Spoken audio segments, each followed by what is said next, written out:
O jūs galvojat, mes baigiam?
Sveiki visi susirinkę prie savo ekranų iš didžiosios Lietuvos ir likusio mažojo pasaulio.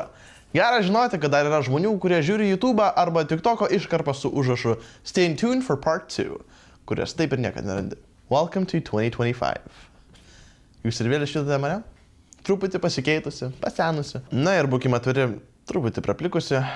Bet iš tikrųjų praėjo nemažai laiko nuo mūsų paskutinio atsisveikinimo. But we're back, baby! Daug ko nutiko. Pavyzdžiui, dabar didžioji dalis mūsų laidos kriu ir jūsų didenybė gyvena Vilniuje. Pritais metais, kai kurie dėl tam tikrų aplinkybių ir susiklošiusių rezultatų nusprendė nestudijuoti ir įmerkti kojas į tikrąjį suaugusiųjų gyvenimą. Išskyrus Augustiną. Visa turi būti tas vienintelis, kuris išsiskiria. Tikiu, jog turite daug klausimų. Bet turbūt bene svarbiausias iš jų yra: kur Aistė? Calm down, būkite ramus. Už kameros vis dar sėdi mūsų ištikima vakarykščių nuosėdų patriotė, mūsų mylima Aistė. Ata.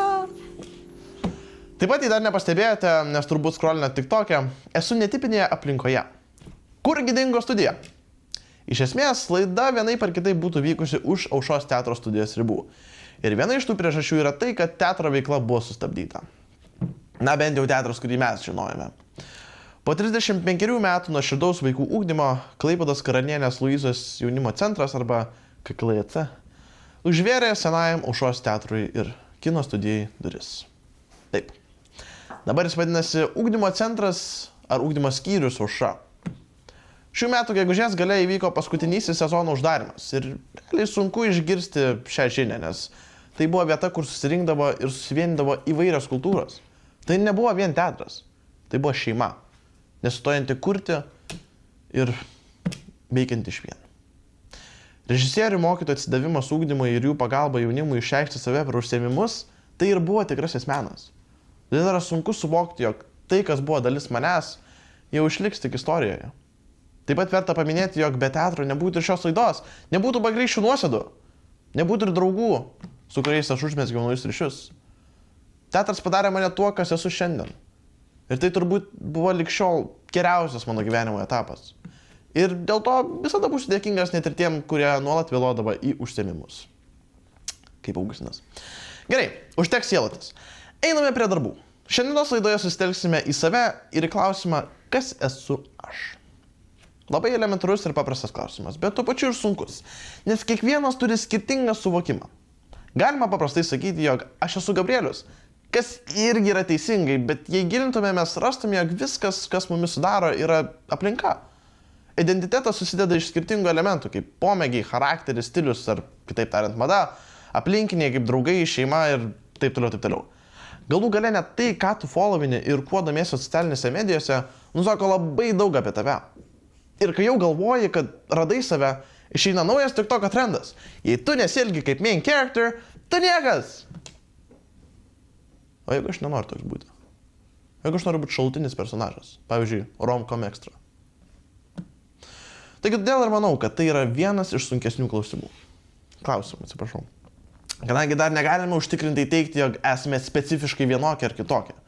Mes galime būti labai užsidarę ir ramus vienoje aplinkoje, o visiškos priešingybės dar kitoje ir prie kitų žmonių. Ir nors sakome, kad norime būti savimi, dažnai net nežinom, kas tas tikrasis aš. Kiekvienas iš mūsų turi bent kelias versijas savęs. Pavyzdžiui, aš su tėvais, aš su draugais, aš esu kaip vienas, kai aš esu vienas. Ir tose laidose taip pat šiek tiek palėtėme savęs atradimo su migracija ir studijomis. Tačiau tarp viso to, kas realiai buvo tiesiog gėdinga, tada ir supranti, kad pasikeitė, kai po 2 metų įsijungi pažiūrėti vakarykštės nuosėdas iš naujo ir supranti, koks cringe'as ten buvo. Nemanau, kad dabar kažkas pasikeitė. Bet, pripažinkim, dalį mūsų identiteto sudaro mados. Viena ryškiausių identiteto išraiškų. Ir beje, grįžo mados iš 2000-ųjų. Platus džinsai, blizgios lūpos, telefonai su klaviatūromis. Tik viskas dabar kainuoja 3 kartus brangiau ir yra vadinama vintage. Yra posakis, grįžta mados. Taip pat kaip ir Vytautas.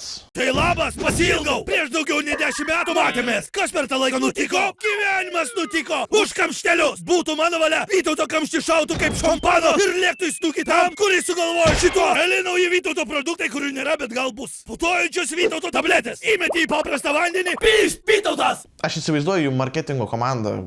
Žiūrėkit, o jei padarome Red Bull reklamą tik ant steroidų?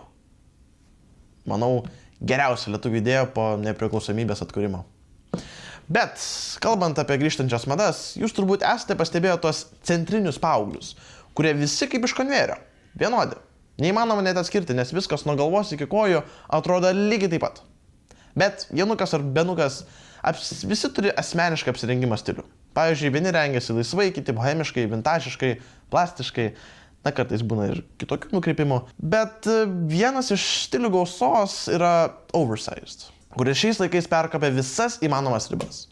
Drabužiai panašėja į didelius maišus. Ir žiūrėkit, aš nieko neturiu prieš maišus. Bet kai kelnes plačios tiek, kad praeidamas pro Akropolį sušluoji visko nuo šiukšlių iki vaikų svajonių, aš manau, gal tada reikėtų sunerimti dėl savo skalbimo mašinos patvarumo. Na, o visas šias šiuolaikinės mados tendencijas ir problemas suprasti labiau išleidau ne patį save, o mūsų laidos korespondentą Adrijų į Vilniaus gatves. Kačiau! Sveiki visi už ekranų, sėdintis, miegantis, valgantis, žiovaujantis. Šiandieną rubrika Mada. Klausinėsime žmonių, kas yra mada, kur toji mada, kas klykia, kas šaukia, o kas tyli, nes atvažiavo mados policija. Tai pirmas klausimas būtų, kas yra mada jums? Man čia kaip labiau išsireiškimas yra, kaip aš nežinau, jaučiuosi apie save. Jeigu aš labai taip aptemptai apsirengiu, reiškia, kad aš labai gerai jaučiuosi apie save. Jeigu biški taip laisviau, tai biški norisi užsidaryti labiau. Tai jūs dabar norite užsidaryti? Ne. Labai plačios kelnes. Neaptemptos tokios. Šiuolaikinė mada labai panaši būna visai. O kaip manot, kodėl visi taip pat rengiasi? Nežinau, nes turbūt bando pritapti ir taip toliau. Pritapti. O jūs bandot pritapti? Aš nežinau, aš apsirengiau kaip noriu, tiesiog. What do you think about fashion? Depends on which fashion you're asking. So fast fashion, hate it. It's bad for the environment, it's bad for people. The quality, the clothing doesn't last. So they just care only about people buying more. I only shop on Vinted. I love Vinted so much. So everything that I mostly have is from Vinted or from some local brands. Ką galvojat apie šiuolaikinę madą, kaip jaunimas rengias? Durnai. Suplėšytos kelnes, mes anksčiau, jeigu kas eina su suplėšytam kelniam, tai čia kas? Čia biednas žmogus reiškia. Babkių neturi, o čia eina suplėšytam kelniam patenkintas. Tai Vincai, sakykit, kaip taip sumastė? Vincai, tikrai non halat. Turbūt netekęs amo šiuo metu. Kodėl jūs taip šiandien apsirengėt? Galit pasakyti? Pirmus rūbus iš spintos. Ne nuo kėdės? Ne nuo kėdės. Bet dedat ant kėdės rūbus. Kai grįžtat namo, ne? Kartais Ten jo. demurzini, prakaituoti. Po to kitą dieną užsimaunat Tai vėl. Ne? Ne. Man kitaip atrodė. Todėl, kad visus kitus rūbus skilbenkiai. Visi kiti rūbai skalbenki. Todėl beliko šitie. Adidas klasika. Nes labai laisvė, Klasika. Trys juostelės, kaip priklauso. Labai laisvė, labai patogi. Ar čia mėgstamiausias tavo kelnes? Čia ne mano kelnis. O tu turi ant savęs savo rūbų. Tai jeigu tu atiduotum visus savo rūbus, tiksliau, atiduotum visus ne savo rūbus, tai tu dabar sėdėtum plikas. Jo. Kaip jūs galvojat, ką iš manęs galima spręsti, iš mano apsirengimo? Kad jūs labai atsipalaidavęs žmogus. Aha. Manau taip. Jo, juokingas. Juokingas? Jo. O kas juokinga? Kaip tavo dama apsirengus? Labai gražiai. Kodėl? Nu, nežinau, spalvos gražiai derinas. Plaukai derinasi prie drabužių, visą kitą. O kas tave aprengia? Pati? Madą studijuoju. O studijuoji madą? Taip. O vat išeidama iš namų, vyksta koks vidinis konfliktas tavyje, kaip reikėtų apsirengti? Labai daug stilių rengiuosi, todėl būna labiau ne kad konfliktas, bet labiau konfliktas, kaip tą dieną apsirengti, kokią personą pasirinkti mados tą dieną. Taip pagal personas rengies. Na, pagal nuotaiką. Kodėl jūs visi su tais pačiais sakiniais? Ar čia kažkokia orgija pas jūsų, ar Tiesiog taip vaikščiam taip. tiesiog taip vaikštat? Banda. Banda esate, ne? Hebra, tipo. Jūs turit savo pavadinimą grupės, kaip jūs vadinatės? Garatski. Kas? O kaip pats vertintum savo outfitą? Nu, kol 8. 8? O ko trūksta iki 10? Tai pas nežinau gal. Gal geros šukuosenos? Mada yra mada. Kiekvienas savai, va tai ją išreiškia. Ir ką jūs išreiškėte savo apranga? Aš nesu revoliucionierius, aš tiesiog esu savo atstovas, bet aš niekada nevaikščiosiu su šortais. Niekada nevaikščiat su šortais? Ne. O jūs norit pasakyti, kad aš blogai vaikštau? Ne, jūs viskas labai puikiai. Tiesiog, kai vyro veidas yra vyro veidas ir jisai rengiasi vaikiškais drabužiais, yra kitas dalykas. Okay, so what do you think about my outfit? What can you guess? Please judge me. Not sure why you have a belt on your elbow though. I saw that it's highly fashioned today, somewhere on Pinterest, so I thought I would be, stylish and put the belt on my elbow. I mean, you're trying something that good. I would not do that myself. Madas mus daro juokingais, kai pasižiūrime į praeities nuotraukas. Tikrai taip. Tai, o patys sekate madas? Rengiatės madingai? Ne, bet stilių. Už tai palaikom stilių. Kokį stilių palaikot? Nesvarbu kokį, bet norėjau atskirti madas nuo stiliaus. Tiesiog tai yra skirtingi dalykai. O tokios plačios eik tu savo. O patogu? Patogiai. Porą kartų ant laiptų vos nenukritau, bet šiaip gan patogiai, sakyčiau. Bet viskas dėl mados taip rengtis reikia, ne? Jautiesi kietas tom kelniam? Taip. O galiu patikrinti, ar labai kieta? Nu toks minkštesnis audinys, ne? O tu tikrinai? Ne, manau. Ne, savo vyriškio. O gal galiu pasimatuoti akinius kino? O dabar tavo šukuosena visai nieko atrodo. Na, tai kiek apėjom miestą, kiek matėme žmonių, galime pamatyti skirtingų aprangų, skirtingų stilių, bet išvada tokia, jog daug kas rengiasi taip kaip kiti. Tai gaunasi toks užburtas ratas. Dėkui, Adrijui. O jūs nieko nemaigykite, nes mes to jau pat sugrįšime po trumpos pertraukėlės.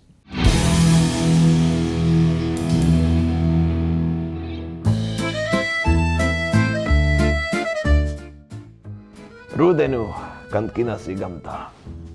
Ji nemoka abejingai mirti. Džiaugsmas būdi, jis čia pat, greta. Tik sunku nuo skausmo jį atskirti.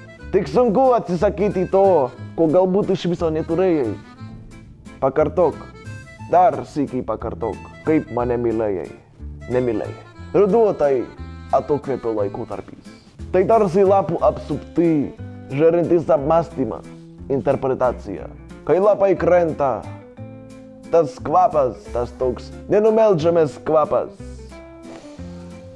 Aš, François Piršt. Šiandien pristatysiu jums vieną eksterną iš savo rudens kolekcijos. Pamokysiu, kaip reikia rengtis gerai, madingai ir taisyklingai. Štai turime ir mūsų modelį. Tik greičiau, Labai gražus jau jis. Tyras, tikras, tylus labai. Nekalba. Gerai. Užsidėkite kepurę. Vau, kaip gražiai jūs atrodote. Iš karto atsiverčia visos rudens spalvos. O aš manau, kad reikia tau ir šalikuką. Šalikuką užsidėkite. Jisai ilgas, kaip ir ruduo. Kartais iki šeimos tęsiasi, kartais tiesiog ilgas. Sezoninis aspektas parodo garbę, didelį prancūzišką kaklą, išryškina nuostabų simetriškas veidas. Aš manyčiau, kad reikia jam uždėti akinukus. Turite akinukus, užsidėkite akinukus. O kam tie stiklai jūs prieš akis? Nereikia stiklų prieš akis. Žinokit, jeigu pirkate akinus, stiklų nereikia. O, mano koja nutirpo. Man kažko trūksta, kažko stinga, kažko... Išgerkite, prašau, duokite jam vyno. Vyno duokite. Imkite vyną, išgarkite. Tik ne per daug. Ištorėsite, po to nedilpsite į mano šedevras. Labai gerai, duokite ir man.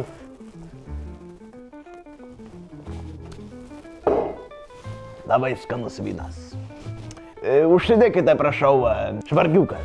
Aba tu pasižiūrėkite, visi aksesuarai, visi šitie arbūzai. Pavaikščiokite man dabar čia labai gražiai. Jūs vat modė. Kur jūs einate, kur jūs einate, jūs pasokite čia, jūs ir vaikščioti net nemo. Nustovė, aš nebegaliu šitas šedevras man. Jūs darykite kaip norite. O ką man daryti? Eikit šiekti. Ar jums patinka šitas kostiumas? Jo.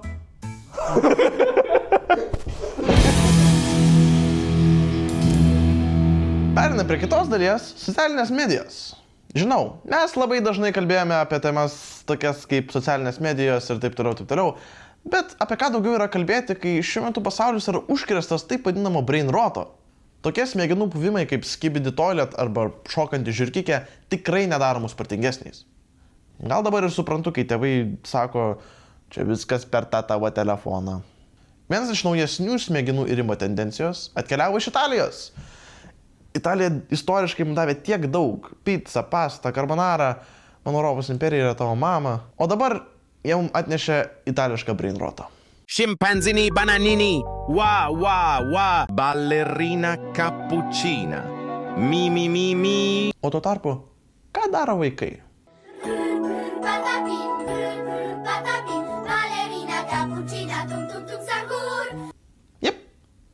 Pretty much.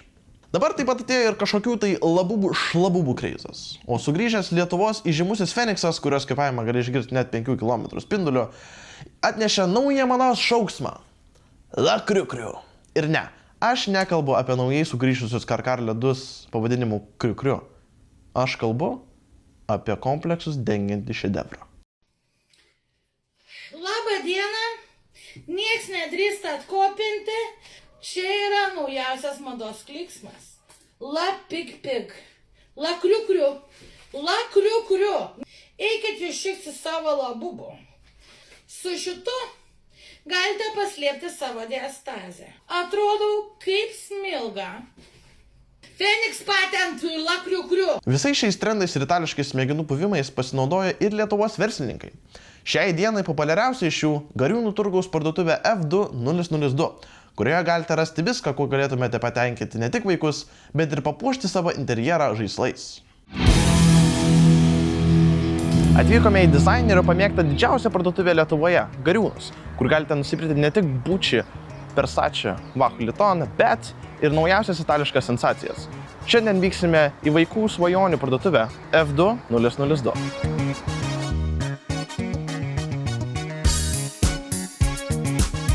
Sveiki! Sveiki. Kaip jums sekasi? Gerai, kaip jums? Gerai, mano vardas Gabrielius, esame iš laidos Vakarykštės nuosėdos.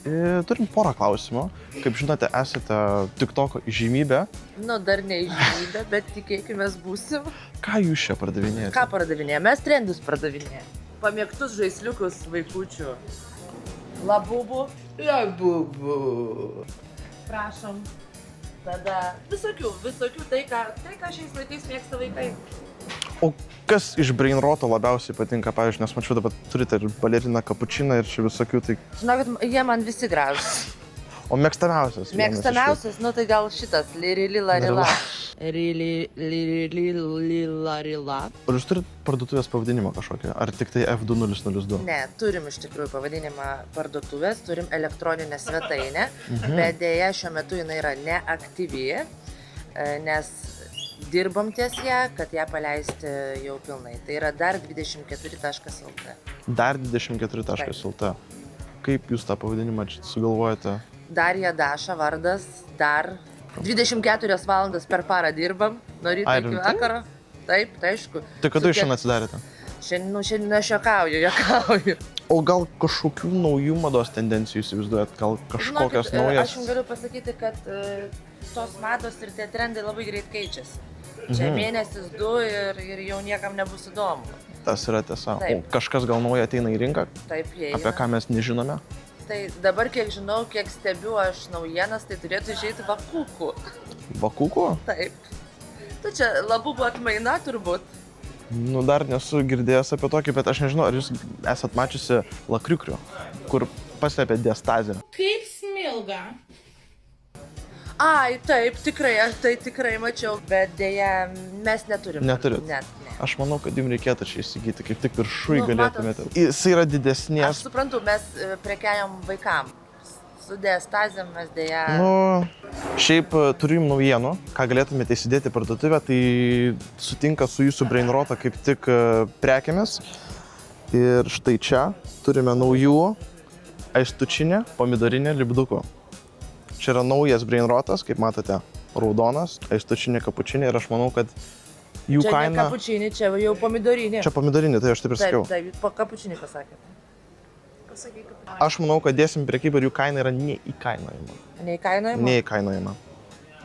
Bet turi tik tiek, čia limituoti tikriausiai. Čia limited edition yra tik tai dabar, galite tik tai nusipirkti F2002, aistučinė pomidorinė. Bandysim. Pirmiems 5 atėjusiems vaikučiams bus dovanų aistučinį pomidorinį. Oi. Tai va. Dabar Aistės rūmu atsidarys jas ir rodys, kas yra viduje. Tikiuosi gausiu. Tum, sakur. Labas, užskuoju. Aš nežinau, kas čia yra. Kas čia fišinį gorį lazinė? Kas čia toksai? Žodžiu, gavau šitą ryklę su batukais. Lirili, šarkiniai, potatiniai. Tralalėlio, tralala. Čia trippi-troppi. Čia trippi-troppi? Trippi-troppi. Trippi-troppi, troppa trippa. 3 topi trotterellano, tra tromboni Tra tromboni? troppa trippa.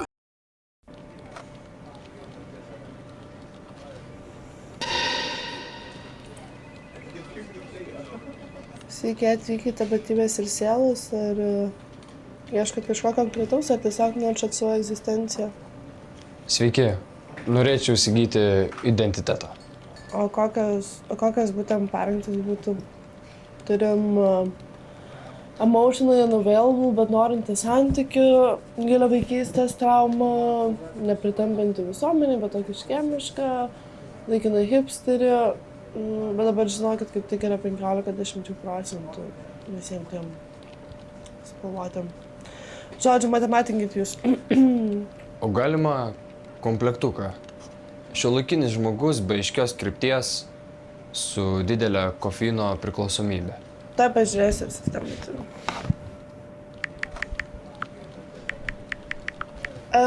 Jo, turim, bet žinokit, laukimo periodas apie 22 metus. O kaip jūs mokėsit? Mes priimam Swedbankų, Luminorų, Monobankų, Apple Pay. Grinais.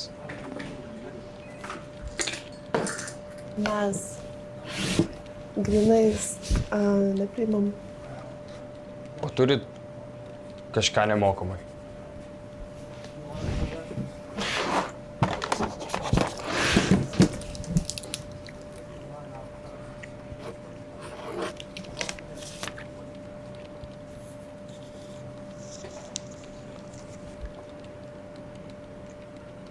Ačiū.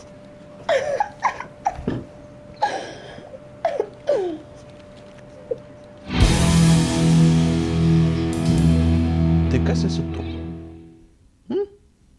Tas, kuris prieš metus galvoja, kad bus chirurgas, o šiandien nežino, kur dingo pusę kojinių iš stalčiaus, ar tas, kuris jau išaugo visas vaikystės svajones ir yra įstrigęs rutinoje? Ką daryti, kai nežinai, kas esi? Nieko. Pavyzdžiui, Klaipėdoje atgimimo aikštė irgi nežino, kas iš jos beliko. Ar tai karo laukas, ar nacionalinio stadiono ateitis. Bet pavyzdžiui, dabar visi baigia mokyklą daro taip. Pirma, užsirašo į 3 kursus ir nei vieną nepabaigia. Antra, tai keičia stilių kas 2 savaitės. Ir visų trečia, apsimeta, kad patinka alternatyvi muzika, net jei nežino nei vienos grupės išskyrus Katarsi, nes dalyvavo Eurovizijoje. Šiaip kartą bandžiau užklausti mūsų labai gero bičiulio ChatGPT, kas esu aš. Tai tiesiai šviesiai man pasakė, apsisuk ir čiuošk atgal į savo neišaugusią vaikystę. Ir manau gerai. Ne? Nes būdami vaikais, mes žiūrėjome į pasaulį su didesniu spalvotumu. Nebuvo tokių egzistencinių problemų. Tik tokios, kai mama neleisdavo ilgiau pabūti prie kompo. Žiūrėkit, nebūti niekuo irgi kartais yra gerai. Nes tai vieta, kur gali kažkas pradėti augti. Jei šį kartą neradai atsakymą, tai dar nereiškia, kad jo nėra. Man šie metai, pavyzdžiui, parodė, jog yra daug daugiau nei mokslas ir karjera. Aplinka, naujos pažintis, draugai, kelionės, hobiai. Tai ir padaro tuo, kas esu šiandien. Tai, kas esu aš. O dabar dėkoju, jog žiūrėjote Vakarykštės nuosėdas. Kaip visada tariu ačiū laidos kriu. Atsisveikinu ir tariu iki kitų kartų. Galbūt. Kur iš ilgesio jūros išeit, kaip suras man krante savo vietą. Kur iš sielvarto žemės pakilt, kaip nuryt vandenyną iš lėto. Nes tik mylint krantą surasti lengviau. Ką darysi supuvęs žmogau, kai namuos neberasi savo vietos? Ką daryti, jei bandant išplaukt, rankos pavargsta iš lėto? Nes tik tylint suprasti lengviau.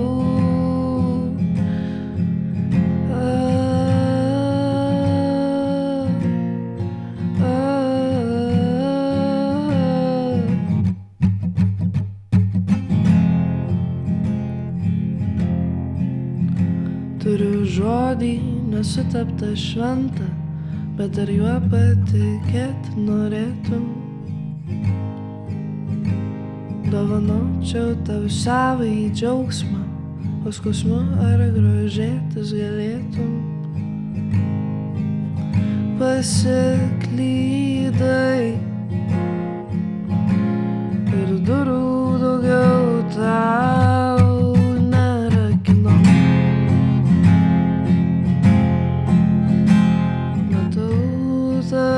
Kur žiūrėčiau geriau, visai nematyčiau, tarp sienų blaškyčiaus, išgirščiau iš tolo, pradingčiau į orą, nes nekaltas gi tu, kad pamečiau protą.